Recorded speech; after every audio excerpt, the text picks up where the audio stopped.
अविभाज्य समग्रता व सार्वभौमिक एकता ही एकमात्र शाश्वत सत्यता है। समस्त ब्रह्मांड में चल अचल कोई भी एवं दृश्य अदृश्य कुछ भी अविभाज्य समग्रता की परिधि के बाहर नहीं है। अविभाज्य समग्रता ही स्वयं सार्वभौमिक एकता की निर्माता है, इस सत्यता का आधार है। इस सत्यता का स्व अनुभूति द्वारा साक्षात्कार और इसे स्वीकार करना तथा इसके मूल प्रयोजन के अनुसार व्यवहार मानव से अपेक्षित अथवा वांछित होते हैं। प्रत्येक स्थिति में अपने को अविभाज्य समग्रता की वास्तविकता का ही एक अंश अथवा भाग मानना और सार्वभौमिक एकता के आलिंगन तथा इसके प्रति समर्पित होकर जीवन मार्ग पर आगे बढ़ना, इससे एकाकार करना मनुष्य का परम कर्तव्य है। यही वह सबसे बड़ी नैतिकता अथवा नैतिक विधान है जो सार्वभौमिक व्यवस्था के, जिसकी परिधि में अन्य समस्त व्यवस्थाएं सम्मिलित हैं, सुचारू संचालनार्थ अपरिहार्य है। संस्कृत भाषा के विद शब्द से बने वेद, जिसका एक वचनीय शाब्दिक अर्थ ज्ञान है, विदित जाना हुआ, विद्या ज्ञान, विद्वान ज्ञानी आदि जैसे शब्द भी जिसके लिए प्रयुक्त हैं, अविभाज्य समग्रता सार्वभौमिक एकता की सत्यता को प्रकट करते हैं। वेद ज्ञान की पराकाष्ठा हैं। ये संख्या में 4 अर्थात ऋग्वेद, यजुर्वेद, सामवेद और अथर्ववेद। एक परम सत्ता, महानियंता, महाप्रबंधक, महाव्यवस्थापक और महासंचालक द्वारा समस्त दृश्य अदृश्य ब्रह्मांडीय व्यवस्था क्रमबद्ध रूप से संचालित होती है। वही परम सत्ता चराचर जगत का मूल स्रोत है और समस्त उत्पत्ति व निर्माण का कारण होने से सार्वभौमिक एकता का निर्माता है। वेदों की यही सर्व प्रमुख उद्घोषणा है। ऋग्वेद का प्रथम शब्द अग्निमीले, तेज व प्रकाश की पराकाष्ठा, स्वयं प्रकाशवान और समस्त प्रकाशों के मूल स्रोत, प्रकाशकर्ता और कारण, सर्वशक्तिमान, दृश्य अदृश्य जगत के सृष्टा, संचालक और शासक, चल अचल के स्वामी और नियंता परमेश्वर के लिए है। वेदांत वेदों का सार या सिद्धांत, दूसरे शब्दों में वेदों का अंत, अविभाज्य समग्रता, सार्वभौमिक एकता एवं उसके निर्माता ब्रह्म अथवा ब्रह्मन, परम सत्य, जगत सार, जगत आत्मा, सृष्टि कारण, उत्पत्तिकर्ता, आधार, समावेशी, एक और अद्वितीय, परम ज्ञान, प्रकाश स्रोत, महाप्रकाश, निराकार, अनंत, नित्य और शाश्वत, सर्वशक्तिमान और सर्वव्यापी की व्याख्या वैभव और गौरव को समर्पित है। उपनिषद इसके प्रमुख स्रोत हैं। ईशोपनिषद के प्रथम मंत्र से अति श्रेष्ठ प्रकट है।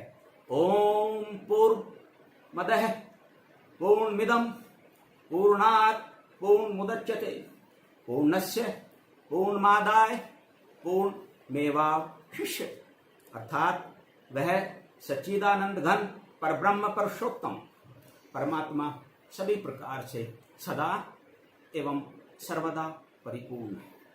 यह जगत ब्रह्मांड भी उस परब्रह्म से ही पूर्ण है, क्योंकि वह पूर्ण उस पूर्ण पुरुषोत्तम से प्रकट अथवा उत्पन्न है।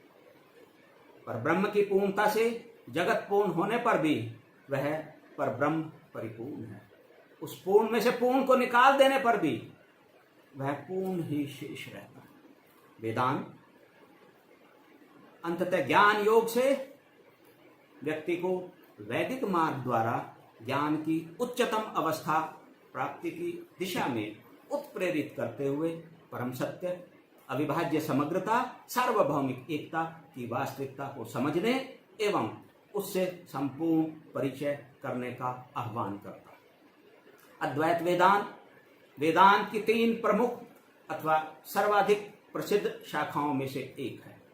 विशिष्ट अद्वैत रामानुज से संबद्ध और द्वैत मध्वाचार्य से जुड़ी इसकी 2 अन्य शाखाएं हैं।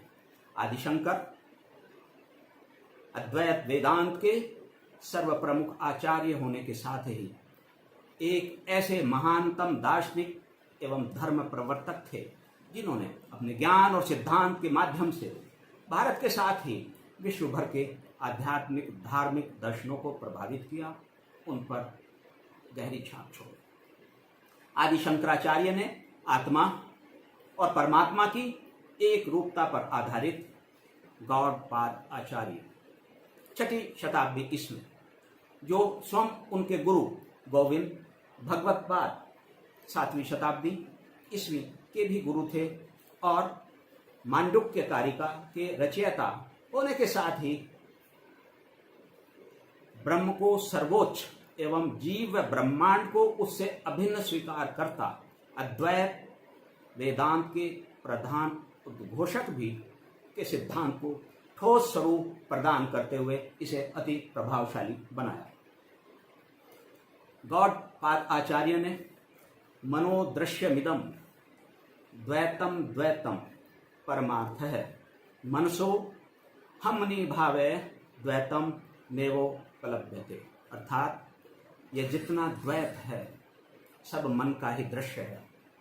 परमार्थ तो अद्वैत ही है, क्योंकि मन के मनन शून्य हो जाने पर द्वैत की उपलब्धि नहीं होती के माध्यम से एक सर्वोच्च सत्ता ब्रह्म के चिदगन अर्थात परम ज्ञान अथवा ज्ञान स्वरूप होने के अपने उद्घोष और मांडुक्योपनिषद के समस्त मंत्रों द्वारा माध्यमिक दर्शन की शब्दावली का प्रयोग करते हुए अद्वैत वेदांत के मूल तत्वों की जो व्याख्या की आदि शंकर ने उसे अति श्रेष्ठ विस्तार दिया। आदि शंकराचार्य ने ऐश, ऐतरेय, कठ, केन, छांदोग्य, तैत्तरीय, प्रश्न, मुंडक, मांडुक्य व बृहदारण्य के उपनिषदों के साथ ही ब्रह्मसूत्रों व भगवत गीता पर अति सुंदर और ऐतिहासिक टीकाएं प्रस्तुत की। इन सभी की अतुलनीय व्याख्याएं की और अपने ठोस निष्कर्षों द्वारा यह उद्घोषणा की कि आत्मा और परमात्मा की एक रूपता है। परमात्मा एक ही समय में सगुण और निर्गुण दोनों ही स्वरूपों में रहता है। शंकराचार्य ने बलपूर्वक यह कहा कि केवल ब्रह्म ही शाश्वत सत्यता है, इसके विपरीत प्रतीत होती कोई भी स्थिति सत्य नहीं है, वह असत्य है। ब्रह्म सत्यम जगन मिथ्या जीवो ब्रह्मेव ना परः, अर्थात ब्रह्म सत्य है, जगत मिथ्या है। जीव अज्ञानतावश ब्रह्म को नहीं जान पाता, जबकि ब्रह्म उसके भीतर ही विराजमान है। इस प्रकार ब्रह्म निर्गुण ईश्वर ही एकमात्र सत्य है और आत्मा ब्रह्म का ही रूप है। आत्मा एवं ब्रह्म में द्वैत नहीं है। परम आचार्य शंकर के असाधारण दार्शनिक प्रतिपादन के अनुसार अद्वैत यथार्थ अथवा परमार्थ है, विपरीत इसके द्वैत माया है। माया से मुक्त होने पर अद्वैत का बोध होता है, यथार्थ से साक्षात्कार होता है। उन्होंने यह उद्घोष किया कि माया जो लगभग अविद्या के समान है ब्रह्म आधीन है, लेकिन माया ब्रह्म को प्रभावित नहीं करती। माया विद्यमान है लेकिन वह ब्रह्म निहित है और उससे पृथक नहीं है। अविद्या व्यक्ति को प्रभावित करती है। व्यक्ति ब्रह्म को जान ले व सत्य तक पहुंच जाए तो वह अविद्या मुक्त हो जाता है तथा माया को पहचान लेता है।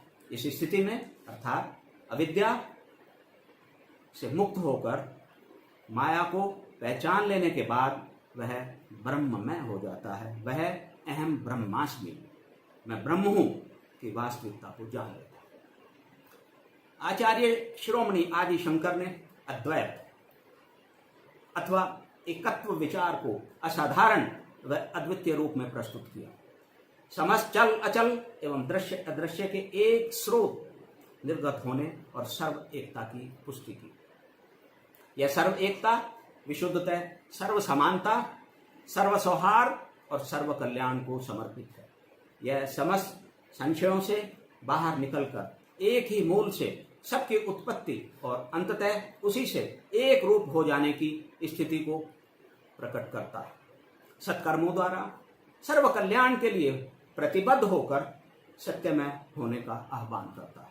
इसके माध्यम से उन्होंने अविभाज्य समग्रता व सार्वभौमिक एकता की सत्यता को मानव विश्व के समक्ष रखा, जिसने जैसा कि कहा है विश्व भर में आध्यात्मिक धार्मिक दर्शनों को प्रभावित किया। आदि शंकराचार्य के अद्वैत की सर्वप्रमुख विशेषता यह है कि विशिष्ट अद्वैत और द्वैत सहित वेदांत से जुड़े सभी विचारों के मूल में उनका प्रतिपादन कि ईश्वर ब्रह्म ही सृष्टि नियंता, सर्वोच्च शाश्वत सत्य और समस्त चल अचल व दृश्य अदृश्य का आधार है उपस्थित। यही नहीं, भारत के अनेक समकालीन आधुनिक और उसी प्रकार विश्व के कई आध्यात्मिक दर्शनों पर भी उनके अद्वैत विचार का प्रभाव है। इसीलिए आदि शंकर एक बेजोड़ दार्शनिक थे। अपने ज्ञान की ऊंचाई में वे आज तक भी विश्व भर में बेजोड़ हैं। विशालतम स्तर पर अपने आह्वान सनातन सत्य से जन परिचय, तदनुसार मानव व्यवहारों के उद्देश्य से आदि शंकराचार्य ने 4 मठ, ज्योतिर्मठ बद्रीनाथ उत्तराखंड, गोवर्धन पुरी उड़ीसा, श्रृंगेरी कर्नाटक और द्वारका गुजरात में स्थापित किए। मूलतः आदि शंकराचार्य के सिद्धांत और अपेक्षा के अनुसार ये चारों पीठें या धाम उत्तर दक्षिण एवं पूर्व पश्चिम संपूर्ण भारत के लोगों का किसी भी प्रकार के भेदभाव के बिना सार्वभौमिक एकता की अनुभूति करने का आह्वान करते हैं। इसके बल पर सत्कर्मों द्वारा सत्य की प्राप्ति, आत्मा और परमात्मा की एक रूपता स्थापित करने की अपेक्षा करते हैं। इन पीठों के माध्यम से भारत की एकता क्षुण्ण रहे, साथ ही अद्वैत की सत्यता संसार के हर जन तक पहुंचे। आदि शंकराचार्य का इनकी स्थापना का यही मूल उद्देश्य था। विशेषकर भारतवासी समानता और एकता की वास्तविकता का आलिंगन करते हुए जीवन के प्रत्येक क्षेत्र में हम पुनरावृत्ति करेंगे, सत्कर्मों में संलग्न हों एवं अपने सद्व्यवहारों से धरावासियों के कल्याण के प्रेरक बने। यह आचार्य शिरोमणि आदि शंकराचार्य के महान जीवन और अद्वितीय विचार का उद्देश्य था। अपने बेजोड़ विचार, दार्शनिक पराकाष्ठा और कार्यों के कारण आदि शंकराचार्य एक महानतम भारतीय के रूप में प्रतिष्ठित हैं। उनकी कीर्ति और प्रतिष्ठा स्थापित है और भविष्य में भी रहेगी। मैं जगत गुरु आदि शंकराचार्य की जन्म जयंती पर उन्हें शत शत नमन करता हूँ।